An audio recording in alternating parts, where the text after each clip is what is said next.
ഒന്ന് അനങ്ങി നടക്കണോ മാപ്പിളെ? മാപ്പിള നിന്റെ അപ്പൻ. അയ്യോ എന്താ അനങ്ങി നടക്കണതാ സ്വാമിയേ.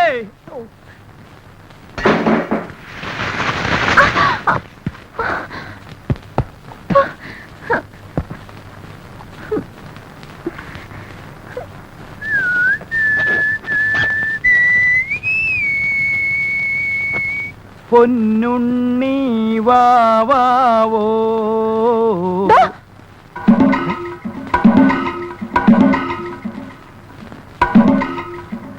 പറഞ്ഞിട്ട് പോയതുപോലെ ദേ തുണിയിലാണ്ട് വന്ന് നിൽക്കണു. നിനക്കെന്താ പറഞ്ഞാ മനസ്സിലാവില്ലേ? നീ എന്താ ഈ കാണിച്ചു നിൽക്കണേ? അത് തന്നെ ഞാനും ചോദിക്കുന്നത്. എന്താ ഈ കാണിച്ചിരിക്കുന്നത്? എന്താ കുളിച്ചോണ്ടെന്ന് എന്റെ മേത്ത് ചവറ് കൊണ്ട് കൊട്ടിട്ട്. കൊട്ടിയിട്ടാ?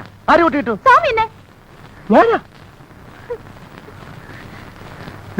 അഭിനയിക്കണ്ട. ഞാൻ കണ്ടതാ സ്വാമി കൊണ്ടൊന്ന് കൊട്ടുന്നത്. എന്നോട് ആരാ പറഞ്ഞു പണി ചെയ്യാൻ? സ്വാമിയല്ലേ പറഞ്ഞിട്ട് ചവറ് കൊണ്ട് പുറത്തിട്ട് പുറത്തിടാൻ പിന്നിന്റെ പുറത്താണ് കൊണ്ടിരുന്നത്. ഉണ്ണി എന്താ ഇത്? എന്റെ ഉണ്ണി നീ എന്ത് കാണിച്ചാ വന്ന് നിൽക്കുന്നത്? എന്നോടല്ല, ദേ അമ്മയുടെ വാടകക്കാരോട് ചോദിക്കും. ഞാൻ കുളിച്ചോണ്ട് നിൽക്കുമ്പോ അവരെന്താ കാണിച്ചെന്ന്. എന്റെ ദൈവമേ, എന്താ സ്വാമി ഇത്?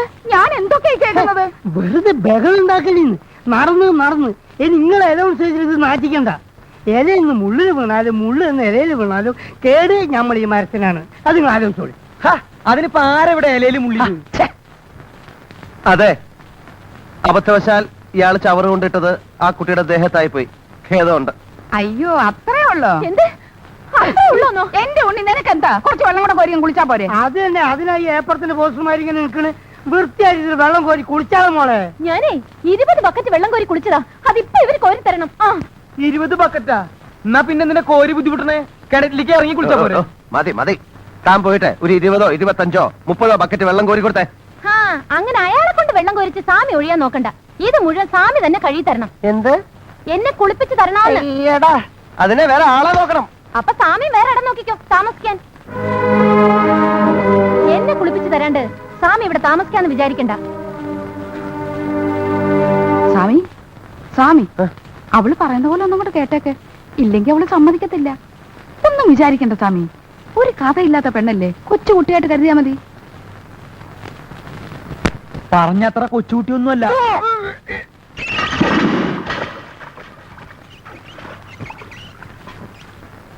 ക്രിസ്ത്യാനിയാണല്ലേ? എന്തിനാ പിടിച്ച് കുശുമ തറക്കാനാ? ഒന്ന് പോത്തള്ളേ. മനുഷ്യന് പ്രാന്ത് പിടിച്ചിരിക്കുമ്പോഴാ മാമ വിച്ച കണക്ക് ചോദിക്കണേ. പ്രാന്ത് പിടിച്ചെങ്കിൽ ആശുപത്രി പോയി കിടക്കണോ? അത് ശരി. അപ്പൊ തള്ള ചെല്ലുന്ന കാര്യല്ല. മുണ്ടും ചട്ടിയെടുത്ത് ക്രിസ്ത്യാനികളുടെ പേര് കളയാൻ വേണ്ടി നടക്കല്ലേ? ഒന്ന് പോടോ. പോടോ നിന്നെ ഞാൻ അലക്ക്. ഞാൻ എന്നാ ഇതും കൂടെ അലക്ക്. എന്നാ അറിയില്ല.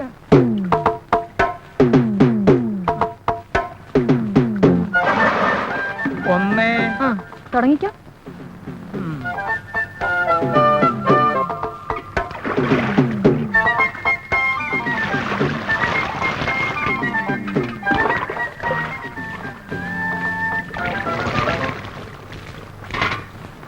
മാധ്യമേ, നമ്മളെ മോള് വിചാരിച്ച പോലൊന്നല്ലോ. നമ്മുടെ മോളോ? അല്ല, നിങ്ങളെ മോള് തന്നെ. അവള് ഞാൻ വിചാരിച്ച പോലൊന്നല്ല. താനെന്തിനാ എന്റെ മോളെ പറ്റി ആവശ്യമില്ലാത്തൊക്കെ വിചാരിക്കുന്നേ? താനും കൂടെ വന്നേ. അല്ലെന്ന്, നമ്മളൊരു കണ്ണവിടെ വേണം. ഇല്ലെങ്കിൽ എന്തെങ്കിലും സംഭവിച്ചാലോ? എന്റെ മോക്കൊന്നും സംഭവിക്കാതെ നോക്കാനേ അവക്കറിയാം. അവക്കറിയോന്ന്? സ്വാമിക്ക്. സ്വാമിയുടെ കാര്യം പറഞ്ഞ താനാരാ? സ്വാമിയുടെ അലിയനോ? ഇങ്ങോട്ട് വേണോ? അലിയനെന്തെങ്കിലും ഒന്ന് കാണാലോ. തല ഒന്ന് മാറ്റി സ്വാമി. സ്വാമി സ്വാമി സ്വാമിക്കെന്താ എന്നോട് ഇത്ര വലിയ വെറുപ്പ്? ഞാൻ സ്വാമിയുടെ ജാതി അല്ലാത്തുണ്ടോ? ഇയാള് ജാതി മത സൗഹാർദ്ദം ഒന്നും പറയണ്ട. മിണ്ടായിരുന്നു കുടിച്ചാ മതി. ഓ ഇതെന്തോന്ന് ജന്മമാ? എന്തായി കാണിക്കുന്നേ? കുളിപ്പിക്കുന്നില്ലേ? കുളിപ്പിച്ചിട്ടെന്താ കാര്യം? ശരീരത്തിനല്ലല്ലോ, മനസ്സിനല്ലേ അഴുക്ക്. എന്താ ഒരു കർത്തൻ നാടകം കളിക്കാൻ എന്താ കാണണോ? എളുപ്പം കൊണ്ടോടോ.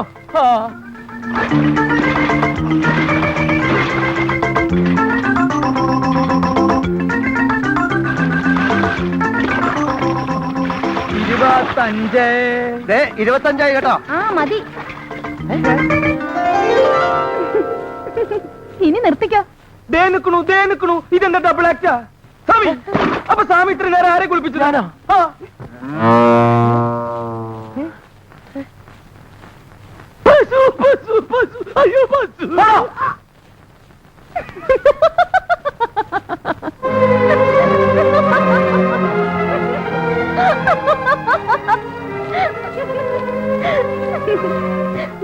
പേടിപ്പിക്കണ്ട.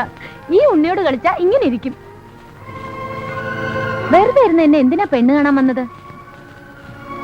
ആദ്യാദ്യമായിട്ട് എന്നെ കാണാൻ വന്ന ആളാ സ്വാമി. സ്വാമിയെ കൊണ്ട് എന്റെ കഴുത്തിൽ താലി കെട്ടിക്കാതെ ഞാൻ അടങ്ങില്ല. നിന്നെ അടക്കണമെങ്കിൽ കഴുത്തി താലിയല്ല കെട്ടേണ്ടത്, കയറാണ്. എരുമേ.